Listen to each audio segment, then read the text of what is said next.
রায়গঞ্জের দেবীনগরস্থিত শিশু সদনে ভারত কেশরী ডক্টর শ্যামাপ্রসাদ মুখোপাধ্যায়ের ১২৫তম জন্মজয়ন্তী যথাযোগ্য মর্যাদার সঙ্গে পালন করা হলো। এই উপলক্ষে শিশু সদন কর্তৃপক্ষ আবাসিকদের নিয়ে দিনব্যাপী বিভিন্ন কর্মসূচির আয়োজন করে। প্রসঙ্গত সোমবার জন্মজয়ন্তী উপলক্ষে আবাসিকদের নিয়ে ডক্টর শ্যামাপ্রসাদ মুখোপাধ্যায়ের প্রতিকৃতি অঙ্কন, তাকে নিয়ে প্রবন্ধ রচনা এবং বিষয়ভিত্তিক কুইজ প্রতিযোগিতার আয়োজন করা হয়। উৎসাহের সঙ্গে আবাসিকরা এই কর্মসূচিগুলিতে অংশগ্রহণ করে। অনুষ্ঠানে শিক্ষক সোমনাথ সিং উপস্থিত আবাসিকদের সামনে ডক্টর শ্যামাপ্রসাদ মুখোপাধ্যায়ের জীবন বৃত্তান্ত, দেশপ্রেম, শিক্ষাক্ষেত্রে অবদান এবং তার আদর্শ সম্পর্কে বিস্তারিত আলোচনা করেন। তিনি নতুন প্রজন্মকে তার আদর্শ অনুসরণের আহ্বান জানান। এই বিশেষ দিনে আবাসিকদের পরিবেশনায় মনোজ্ঞ সাংস্কৃতিক অনুষ্ঠানেরও আয়োজন করা হয়। পাশাপাশি শিশু বক্তা আদিকৃতি মণ্ডল উপস্থিত সকলের সামনে ডক্টর শ্যামাপ্রসাদ মুখোপাধ্যায়ের জীবন ও কর্ম সম্পর্কে বক্তব্য রাখে, যা সকলের প্রশংসা কুড়িয়ে নেয়। সংগঠনের শেষে শিশু সদনের সুপারিনটেন্ডেন্ট সাধন সিংহ রায় দিনটির ঐতিহাসিক গুরুত্ব তুলে ধরে আবাসিকদের উদ্দেশ্যে বক্তব্য রাখেন এবং মহান ব্যক্তিত্বদের জীবনাদর্শ থেকে শিক্ষা নেওয়ার আহ্বান জানান। পরে আনুষ্ঠানিকভাবে অনুষ্ঠানের সমাপ্তি ঘোষণা করা হয়। এদিন শিশু বক্তা আদিকৃতি মণ্ডল কি বলছে শুনুন। এখানে উনি মাস্টারমশাই, ওর মা আছে, উনি এক দিদিমণি, আর তোমাদের সোমনাথ স্যারকে তো তোমরা চেনোই। আজকে বিশেষ দিন শ্যামাপ্রসাদ মুখোপাধ্যায়ের জন্মদিনে যে ভাইটা তার মা বাবার সাথে এসছে তোমাদের সাথে আজকে দিনটি উদযাপন করবে।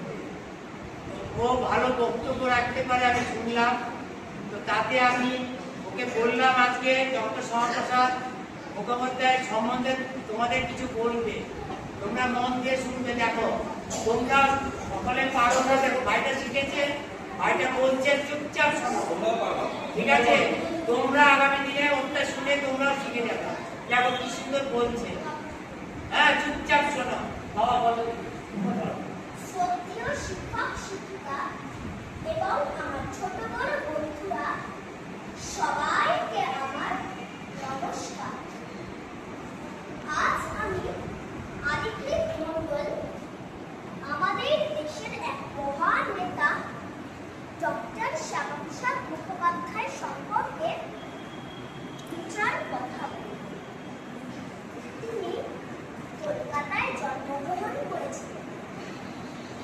তার পিতা বাংলার বাপ স্যার আশুতোষ মুখোপাধ্যায়।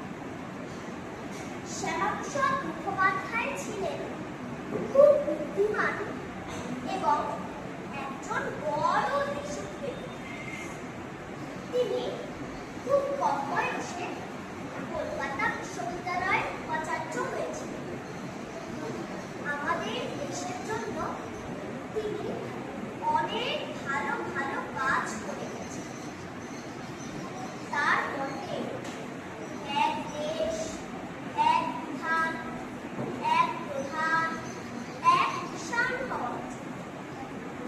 তিনি ফজলুল হক মন্ত্রিসভার অর্থমন্ত্রীও ছিলেন।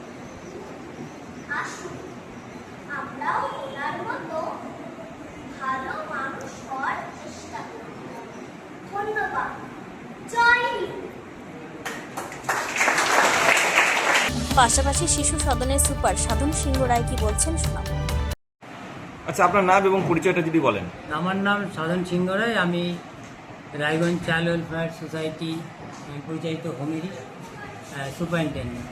আচ্ছা, আজকে দেবীনগর শিশু সদনে কি কর্মসূচি ছিল? আজকে ডক্টর শ্যামাপ্রসাদ মুখোপাধ্যায়ের ১২৫তম জন্মতিথি উপলক্ষে,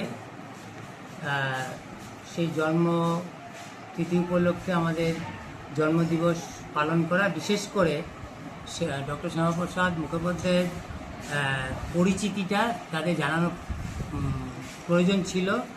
সেই উপলক্ষে আজকে আমাদের প্রথমে মাল্যদান হয় ডক্টর শ্যামাপ্রসাদ মুখোপাধ্যায়ের প্রতিকৃতিতে। আমাদের মধ্যে উপস্থিত ছিলেন আমাদের কমিটির বিশেষ সকল সদস্যগণই প্রায় ছিলেন, এবং আমাদের অন্যান্য শিক্ষকগণ যারা আমার আবাসিকদের পড়াশোনা করান, এবং রায়গঞ্জ হিস্টোরিক্যাল সোসাইটির সম্পাদক শ্রী সোমনাথ সিং মহাশয় এবং আশিস বাবু, উনিও মাস্টারমশাই, এবং ওনার আরেকজন আমাদের একজন ম্যাডাম ছিলেন আশিস বাবুরই স্ত্রী, তারা সকলে উপস্থিত ছিলেন। এবং সেখানে আমাদের আবাসিকরা প্রথমে আমরা মাল্যদান করি এবং তারাও শ্রদ্ধার সঙ্গে ফুল দিয়ে তাকে শ্রদ্ধা জানান। এবং তার আগেই আমাদের হয়েছে ডক্টর শ্যামাপ্রসাদ মুখোপাধ্যায়ের প্রতিকৃতি নিয়ে একটা কম্পিটিশন ছিল, আর্ট কম্পিটিশন। সেটা দুটো গ্রুপ ছিল, তারা এঁকেছে, ফার্স্ট সেকেন্ড থার্ড তাদের আমরা পুরস্কার দিয়েছি। এবং তার প্রবন্ধ রচনার কম্পিটিশনও ছিল, সেটাও হয়েছে।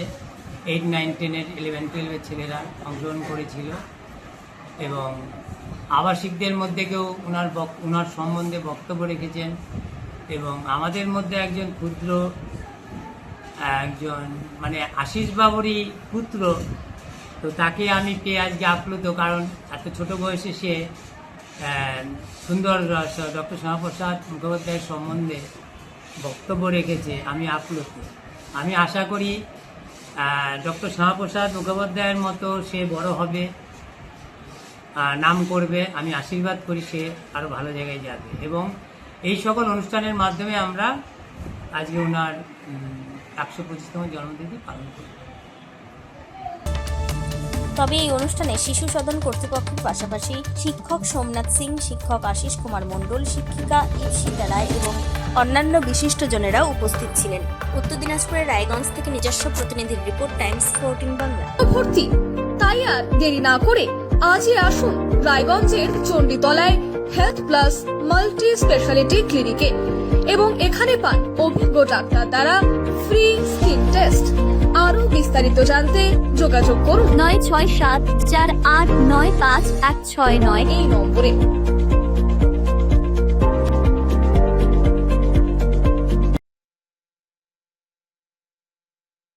আজ তোমার বিয়ে সাজলো নতুন সাজে,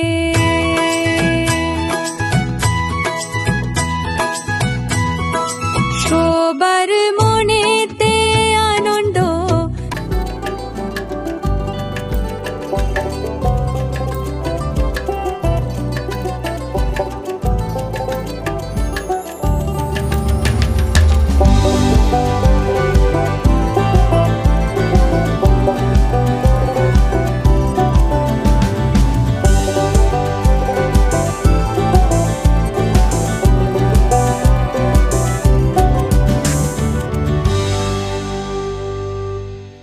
সেই সঙ্গে টাইমস 14 বাংলার ইউটিউব চ্যানেলকে সাবস্ক্রাইব করতে ভুলবেন না।